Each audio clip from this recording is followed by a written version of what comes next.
The Paracave Podcast, proudly brought to you by major sponsor Jack's Pale Ale, exclusively available at Parramatta Leisure Club, Shannon Cooney from Glenmore Park Realty, BTZD Clothing, and the official media partner of the Paracave Podcast, the Parramatta Times.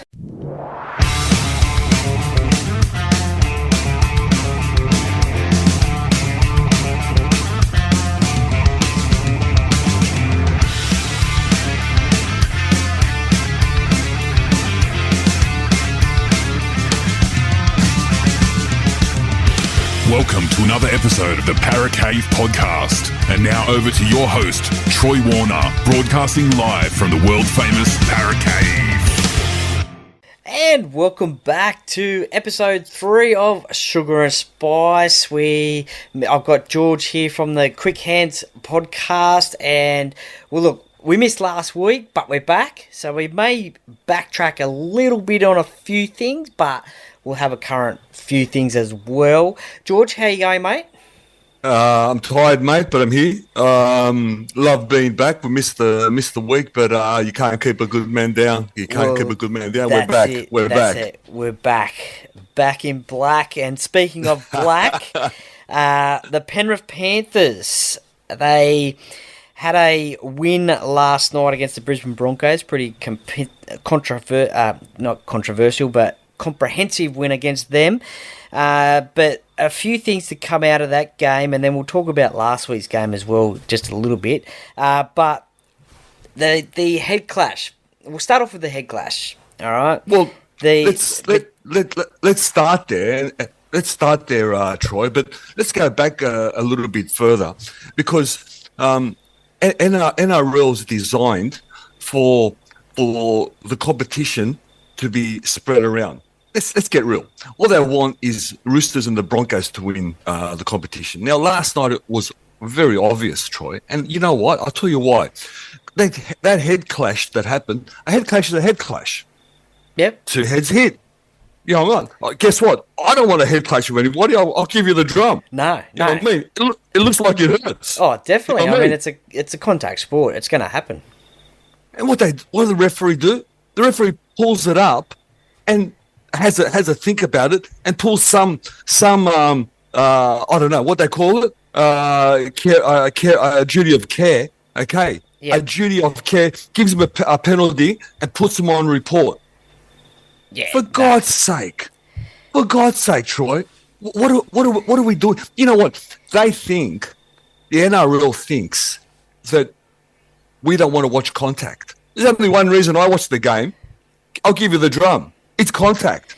And you know what? There's only one reason the players play the game, Troy. I'll tell you what, it's contact. You know, when they're 6-year-old and they go down to the local club and play a bit of rugby league, you know, some of these kids, they go and tackle somebody and they go back to their mums and say, "Nah, mum, I don't want to do this." You know what I mean?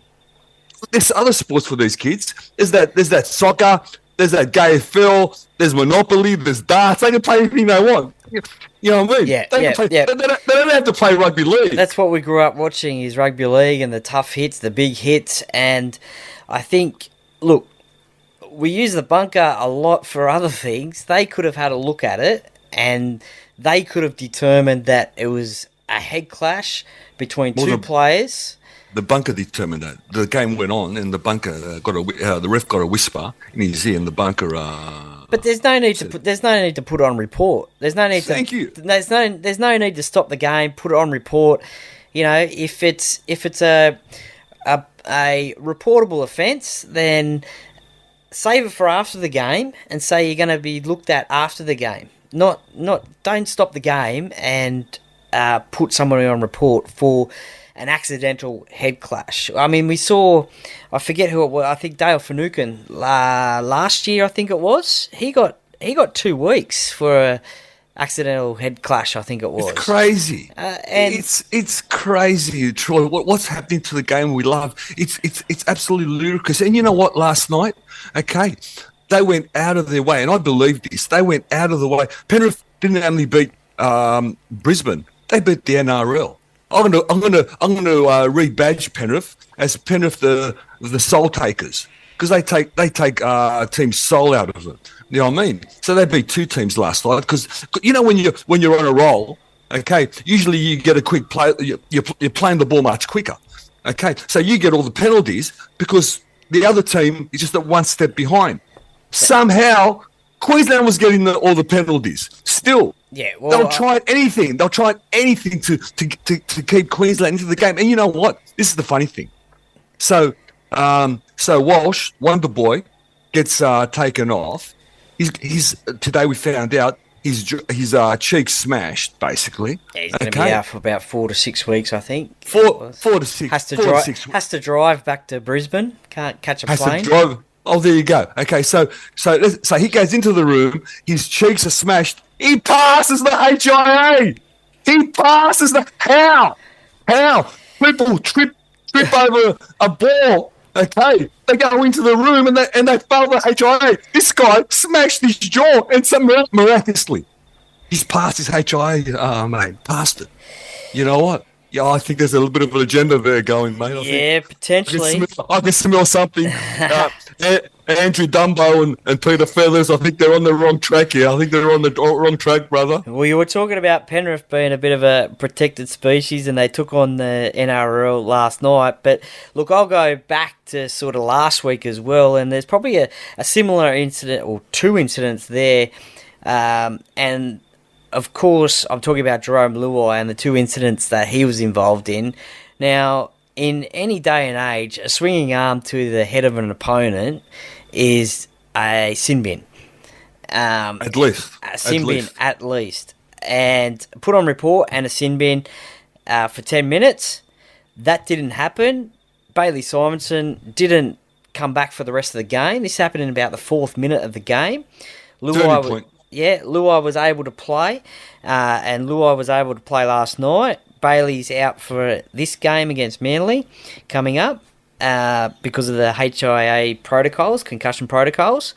Now, that could have activated our 18th man last week because it was a bit of foul play and it went on report and a sin bin, but it didn't. And the second one was the trip on Mitchell Moses. It was a legitimate trip. Look, we saw in the yourself growing up, myself growing up as well in the 80s and early 90s as well. A trip was a send-off offence. Still should be. It still should be.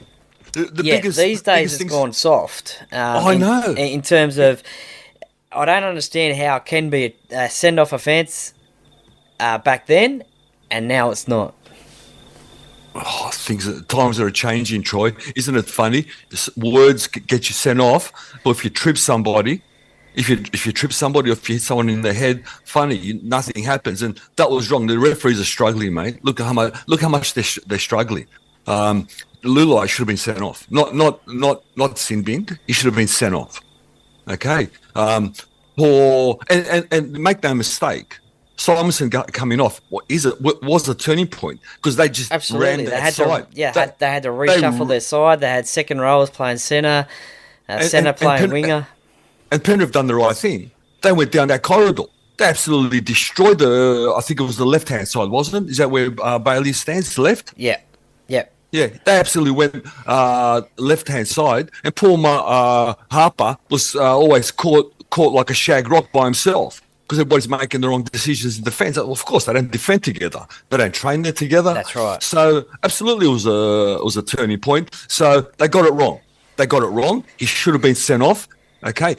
He wasn't sent off. The referees are struggling, Troy. The referees are struggling. They need 2 refs. The referees are struggling. Well, speaking about referees, Jahrome Hughes is sitting out this week for a 1-week suspension for pushing over a referee near the try line last week. Against the Warriors. What's your thoughts on that one? Did you see that? I got a great idea. Why does the referee get out of fucking Hughes' way? That's a great idea, right? He had to push the referee away because the runner, which I can't remember who the runner was, the ball runner, was heading that way. So why doesn't he get out of the way? You know what? The referee should go to who's his boss again? I forget his name, and say you should drop me. Graham Amsley, and we haven't seen him for a while. He should come out and apologise again to us every week. Should go back, go to Annesley and say he should drop me and don't penalise poor Hughes because I was in his way. You know what I mean? You can't touch referees. Yeah, look, we don't condone pushing referees. We don't want anyone to be pushing referees. This is not European soccer. We shouldn't push referees. No, but guess definitely what? not. He was in his way, Troy. He was in his way. What do you want him to do? He was in his way. And I think, too, if you ask the referee about that situation, he would not have minded being pushed out of the way. Not that you can do that, but... No, you can't, and you shouldn't. Jahrome was defending his line. Yeah, absolutely. Absolutely. You know what? If that happened halfway, there was no excuse. If it happened halfway... But the guy was, like, what, a half a metre off his line? If that? Yeah.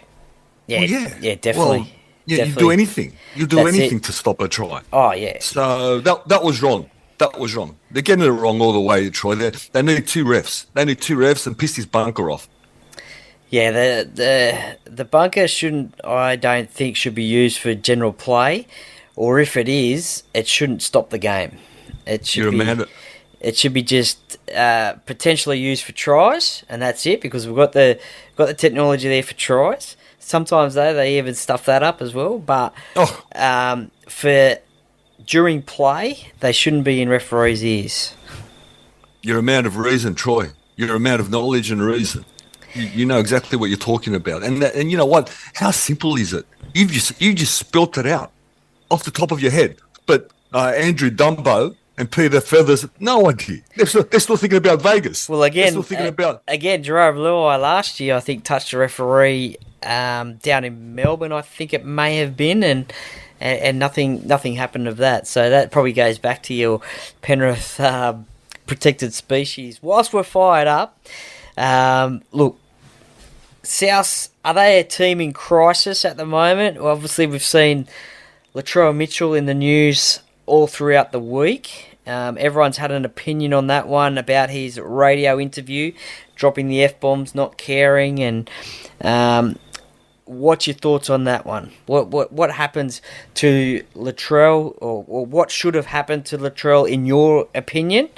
In my opinion, he probably should have been fined, potentially suspended. I don't think suspended. I think maybe fined, because it obviously happened after the game. But I think he should have been. I mean, very disappointing. I saw a Canberra lower grader the next day. A couple of days later, he was being interviewed on Fox Sports. He dropped an F-bomb, but that was an accident, and he apologised straight away. And this was just after a game, so yeah. as well. But what's your thoughts on the Latrell Mitchell situation there with the radio interview, and also him getting involved too with I know we're going back a bit, but the Spencer Leniu obviously standing up for, or not standing up for Spencer, but standing up for Ezra Mam and letting his thoughts known. What's your thoughts? It might be a touchy subject, but let's go back to the team of South Sydney. You know what? Latrell is a spoilt little brat. He's never grown up. When the Roosters worked that out, Robbo got rid of him quick smart. Okay, he went to Souths, and super coach Bennett had him under control. But guess what? Demetriou is not that type of coach to have him under control. He's a little spoiled brat. Okay. Now, in terms of the radio interview, he knew exactly what he was doing. Not only knew exactly what he was doing, he knew he wasn't getting in trouble. You know what I mean? He didn't prepare anyone at the start. Okay. He didn't say sorry at the end. He said, "I don't care." He said, "I don't care." Then he throws in that he scored 100 tries, like he's a little child. Yeah, but I scored 100 tries. Oh, but look how good am I? I scored 100 tries. The kid. You know what? Andrew, and then Andrew fucking Dumbo says, "Oh, I want to go and have a meeting with him." Wait a minute. Last time I checked, Andrew Dumbo was the boss, wasn't he? Isn't he the boss of every club? Absolutely. I'm pretty sure he would have had Latrell's contact details, and that game was on a Thursday night, I believe. So I think he probably should have been on the phone, or at least on the Friday when South got back from Brisbane, not the next week. Yeah, so imagine the head of the game is asking Latrell, can we speak, instead of come in the office now so we can have a word. You know what, like it or not, and I disagree with this, okay, he's a role model. Like it or not, he's a leader. I disagree that he's a leader. I disagree he's a role model. He's a spoilt little brat. Imagine if a white player said that he wasn't Indigenous. What would happen then? I don't know. Well, pick a name. Pick any, mate. We don't know what's going to happen, because I don't think it'll happen again. And I mean, I hope it doesn't happen again, but I don't think we'll see it happen again.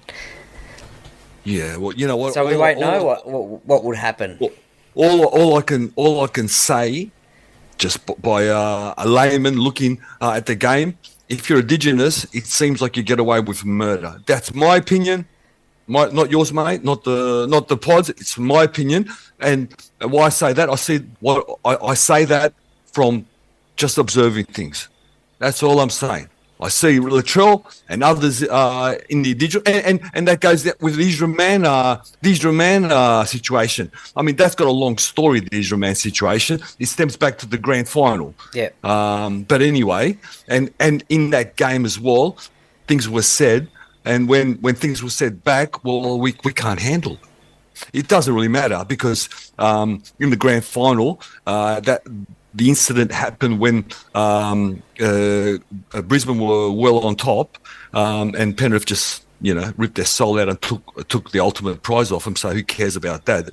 Penrith sorted it out on the field, and that's what Israel Man should have done. Just sort things out on the field. But that's just my opinion. It might be old school. My son says it's an old school way of thinking. That's rugby league. You know what I mean? That's what I think rugby league is. Latrell should have got fined, should have got suspended, to be made an example to everybody, that you can't go and drop F-bombs left, right and centre. Not one, sorry. About 6 or 7, wasn't it? in a row. And after one, he knew exactly what he was doing. When you say one F-bomb on live television, you know what you've done. You know what you've done. And he just kept on saying it and saying it. And at the end, he said, I don't care. So if that's what a sport little brat, mate, I don't know what is a sport little brat. And now, if I was, sorry, I'll just go on. If I'm South Sydney, I'll be terminating his contract, because guess what? South Sydney can't win jack shit with that guy in his. And I know he's the most damaging ball runner in the game. He's also the laziest player in the game, and I wouldn't have him anywhere near fullback because he does not enough work rate. But I'll rip up his contract. That's just me. Yeah, well, I mean, it has ruined it for fans of rugby league and I guess social media as well, because now Triple M can't film off after game interviews and put on their socials because of what happened. So thanks to Trill. And he gets away. And he gets away scot free. Did you see his socials the day after? He's on his tractor and he says, "Oh, the best thing about this is my tractor can't talk back and this and that." He's taking us for a ride. He knows he can. He thinks he's a golden boy. He knows he can get away with murder. Do you think then also too, because during the week as well, Lachlan Ilias, the halfback who played the first 2 games, has been dropped in favour of Dean Hawkins. Do you think possibly that Latrell and maybe others have influence over who plays in their team week to week? Look, I'm not sure about that. I'm a Lockie fan. Look, he's been having an unhappy time, not only last 2 games, but most of last year as well. Lockie, I'm pretty sure that JD would have spoken to his senior players. I mean, that's what coaches do. I feel for Lockie, but it was a matter of time. After 2 weeks, though, of the competition? No. And last year, and most of last year, he was giving the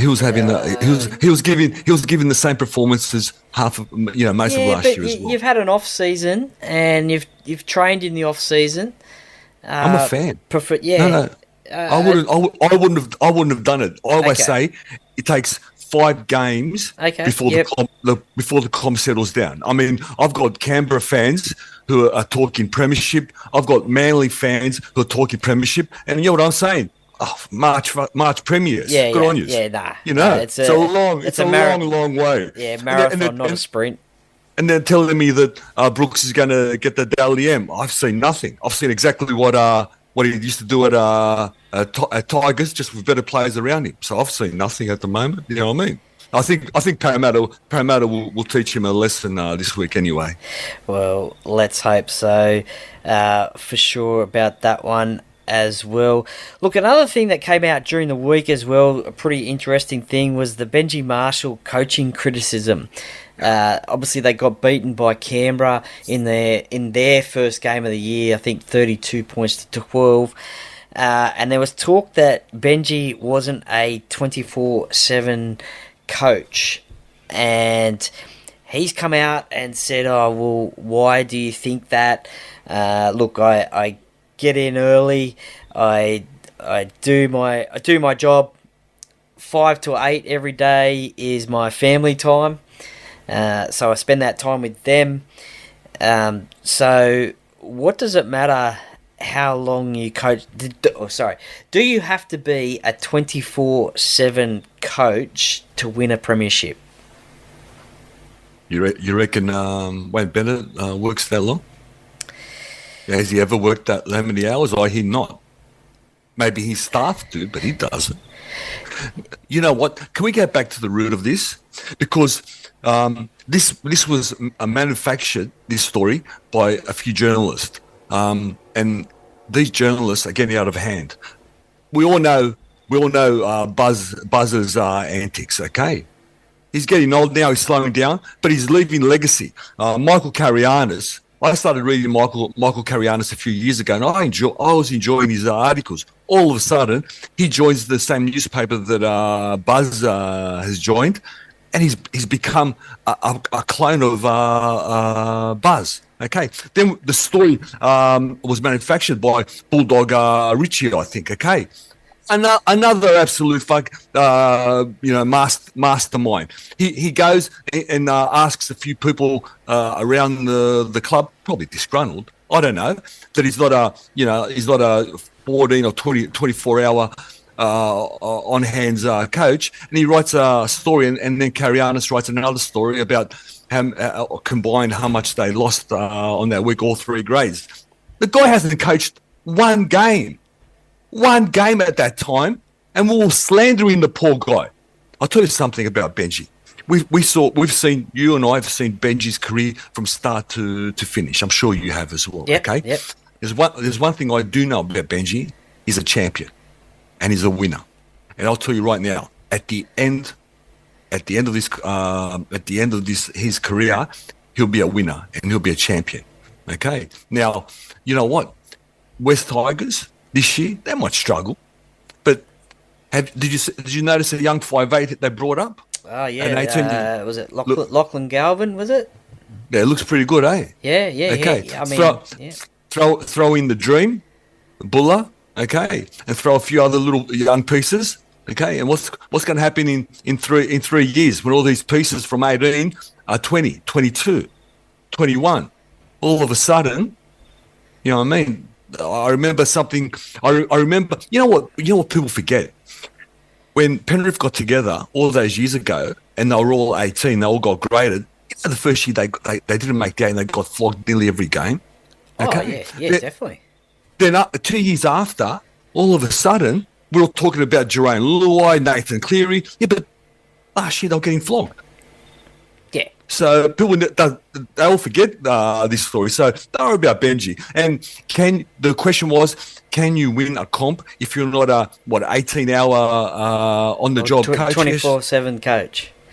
No, yeah, of course you can. So eat, sleep, dream, rugby league, coaching, all the time. I mean, I like to think he's got a family. Yeah. Well, he does do his family time, 5 p.m. to 8 p.m. And I think the question, I think Benji did say to one of the reporters who asked him that question, what do you know, or don't you think that it's dream rugby league when I'm asleep? I mean, Of course it does. something like that as well. I mean, look, everybody knows that in life you need a work-life balance. Just cannot be the same thing. If he's going to be a 24/7 coach in his first year, then he'll get burnt out pretty quickly.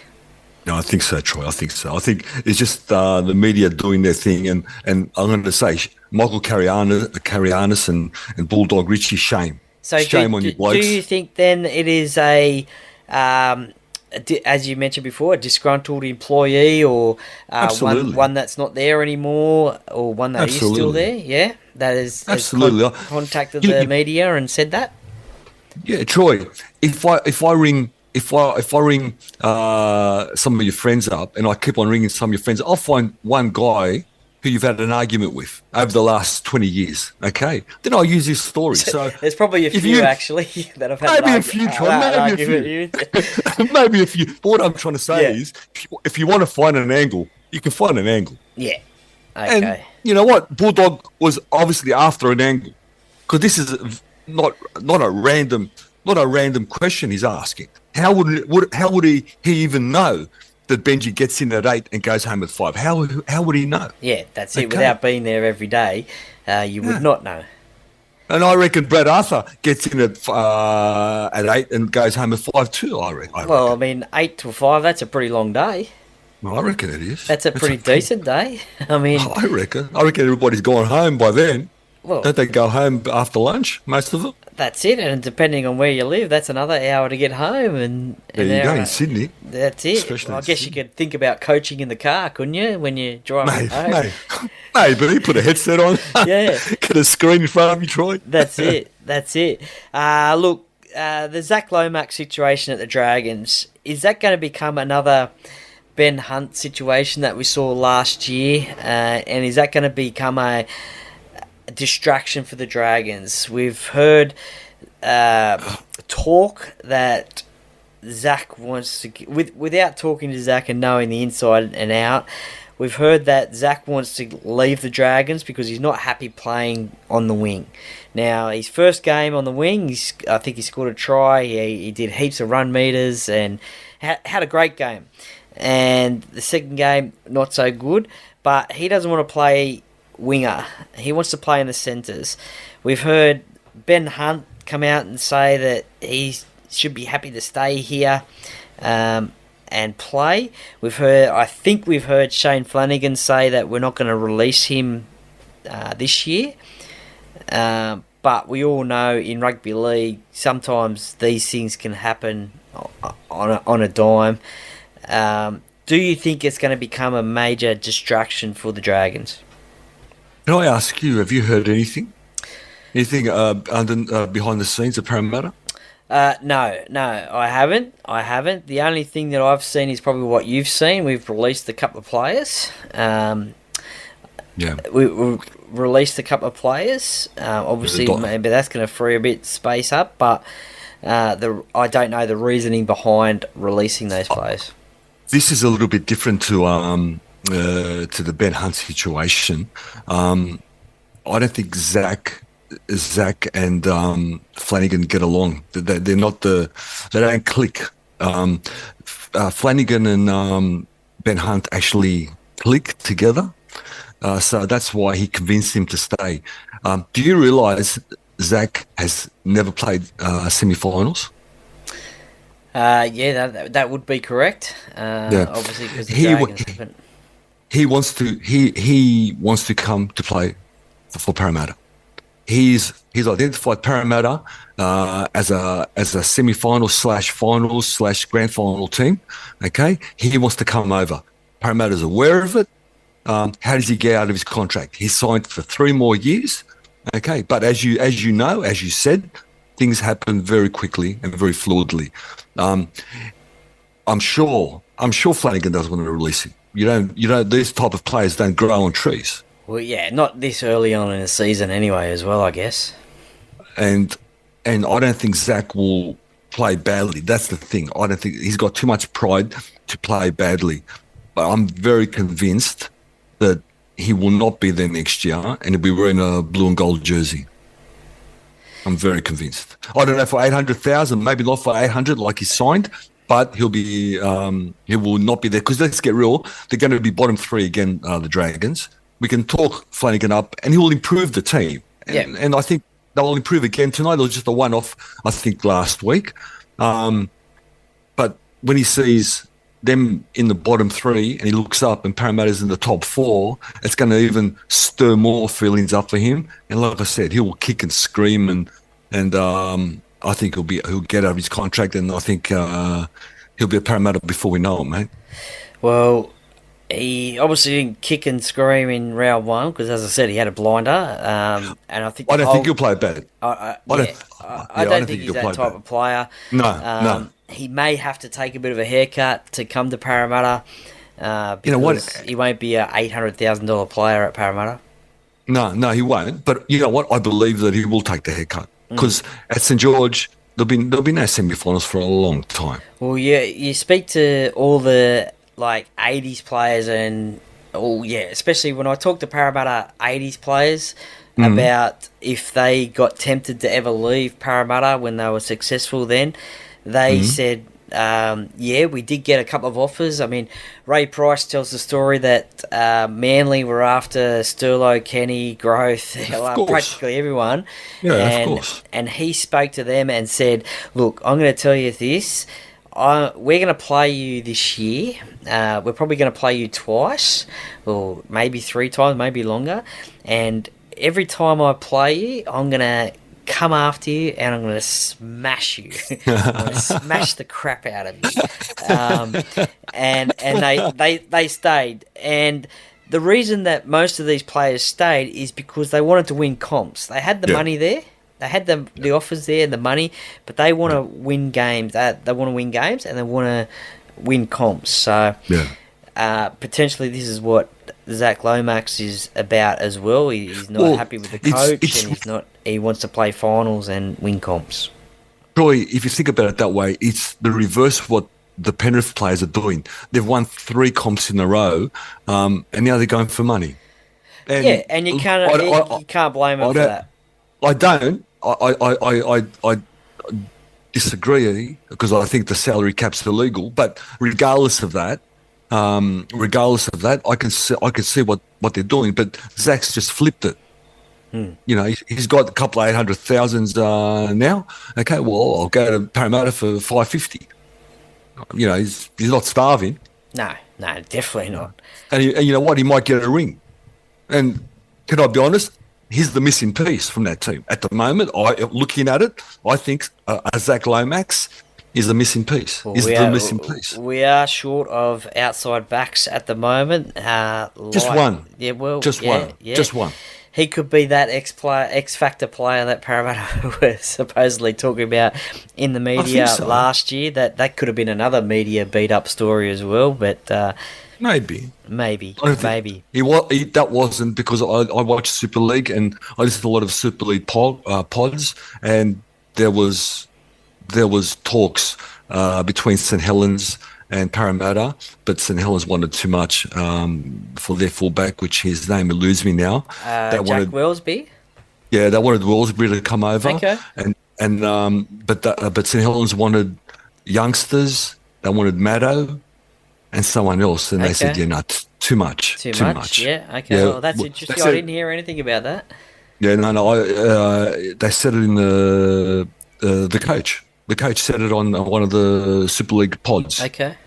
Yeah, so that was nearly over, and he wants to come over. Okay. Because he is a strike. The only problem, he's a fullback, and Gutho would have had to go in the centres, but Gutho plays anyway. Yeah. Gutho is just a machine. That's it. NRL softening up contact. What's your thoughts on that one? Do you think the game? Do you think the NRL is trying to protect themselves by softening up contact in the game? Of course they are. Look at all the rules they're bringing in. They're trying extremely hard to eliminate contact. I mean, what's the dropouts about? To eliminate contact. Let's get real. And I hate you know the what? short dropouts. Oh, it's doing my head in. Bloody Desi, him and his fucking his percentages. But they're doing it for a different reason.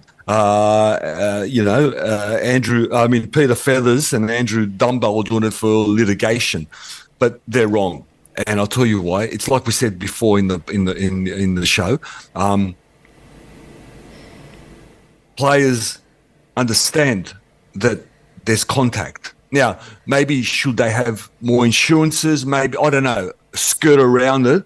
So if it happens, but you know what? As a percentage, I bet you any money, whatever happens in the real world, in the public, and what happens in the rugby league community, I bet you as a percentage, it's exactly the same. It's more highlighted because Ray Price has got dementia, or Johnny Pear's got dementia. They're humongous names. But if Joe Blow's got it, who knows Joe Blow?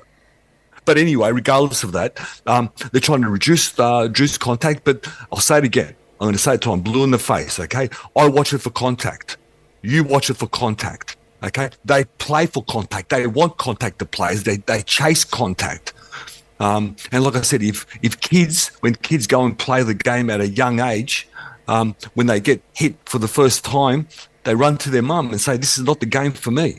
Yeah, so they can make up their minds. Of course. The kids that go on love contact. Love contact. And we see in promotional videos from the NRL. This is what gets me, okay? Especially when Origin comes around. The NRL are liars. They went to America and they said a lie. They showed vision of contact. They showed visions of shoulder charge. They showed visions of hard tackling. Where in this game was those visions? Or where can you see those in the game today? You can't. I don't see it. Shoulder charge rule's gone. You know what? They went and the referees put their whistle in their pockets. And how good were their games? They came back here the first week, or what they call it, round one, not round zero. Okay, and the first half was 15 penalties. Yeah. In the first game, so they're lying. They're hypocrites. They're trying to eliminate contact. Let's play tag. Tell us this, so we all know it. So I can go and watch some other sport because I don't want to watch tag. I think it should be like, as a fan, when you go to motor racing events, before you enter so like if you go to Bathurst 1000 or whatever, before you enter the gates, they have a sign outside saying motor racing is dangerous. Look, accidents can happen and things like this to, let you know of the dangers that potentially could happen. So it could be like the NRL could possibly say, well, look, we've got this game. These are the rules, and look, this is going to be how it's played. And look, it's totally up to you if you want to play the game. It's totally up to you. You know the dangers of this game going in. You could get injured. You could get bad injuries. You might not. You might get short-term effects. You might get long-term effects. But this is a tough game, and the players, I guess, look, we don't want to see anyone majorly hurt, or we don't want to see anyone later in life doing it tough. We don't want to see that. But they have a choice, as you said, they have a choice if they want to play the game. Yeah, no. Look, I sound like I want to bring back the 70s and every set have brawls. No, I don't want that. No. But they're changing the fabric of the game, and where are we going to end up? You know what? Rugby used to be a decent game to watch 10 years ago, 15 years ago. Now, because there's litigation in Europe, okay, that's why it's an unwatchable game. It really is an unwatchable game. Now, what happened last night with the head contact, okay, is the start of it. It's an accident. Yeah. So I'll say it again. I don't want to clash with anyone's head. It hurts. Well, no. That's it. It hurts. No one wants to do it on purpose. No. Okay, then they call it duty of care. Duty of care. How does he know?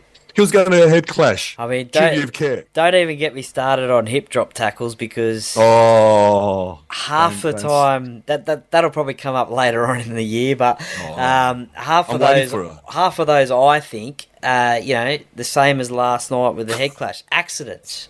Absolutely. I mean, I'm pretty confident that players don't go out to hurt players. Of course not. Deliberately. Deliberately. Sorry. They go out to hurt them, but legally, not deliberately.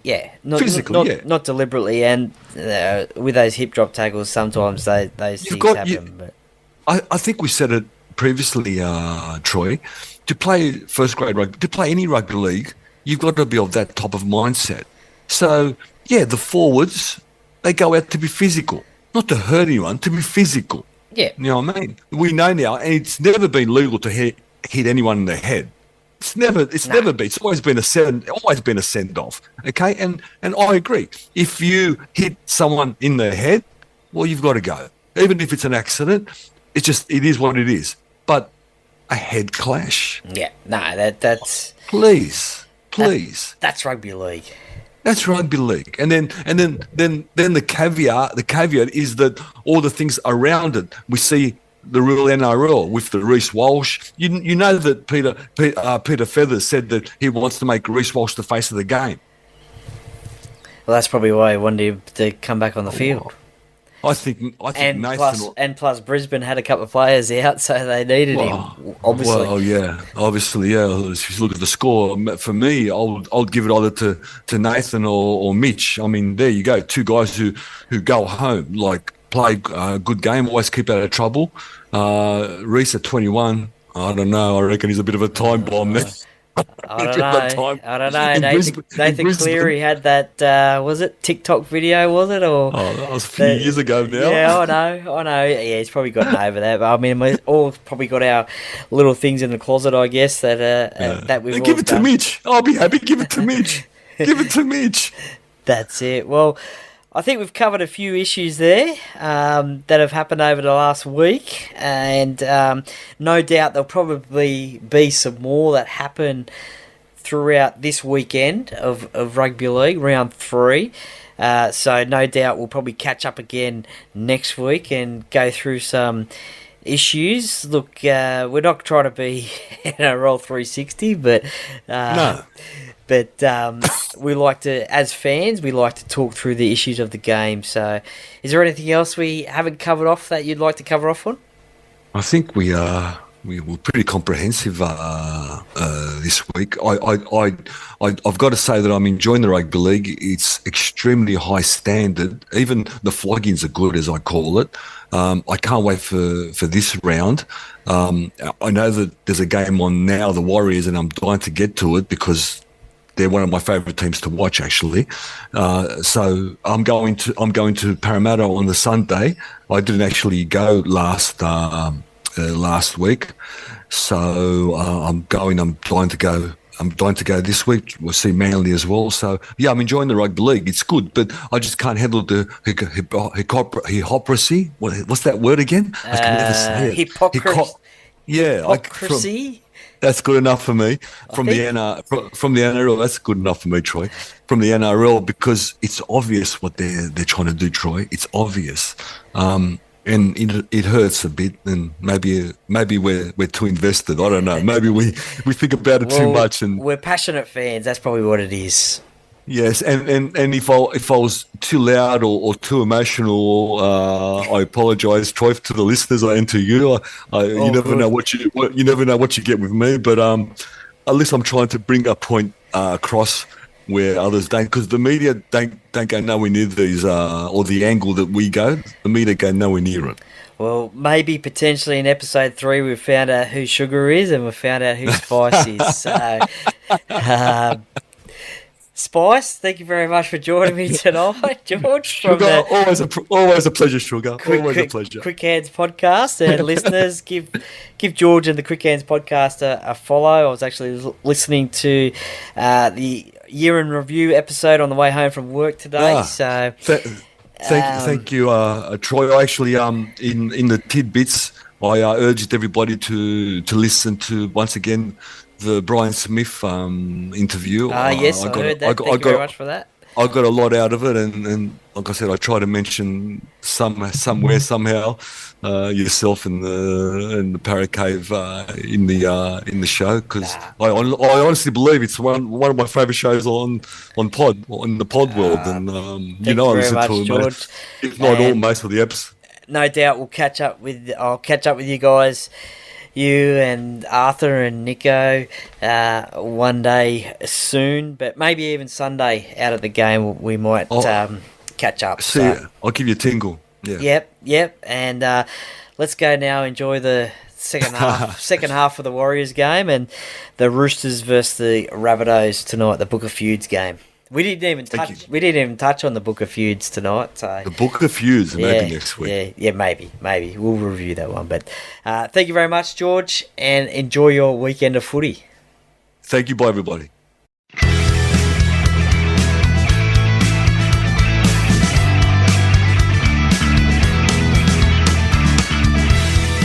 Thank you for listening to another episode of the Parrot Cave Podcast. See you next time.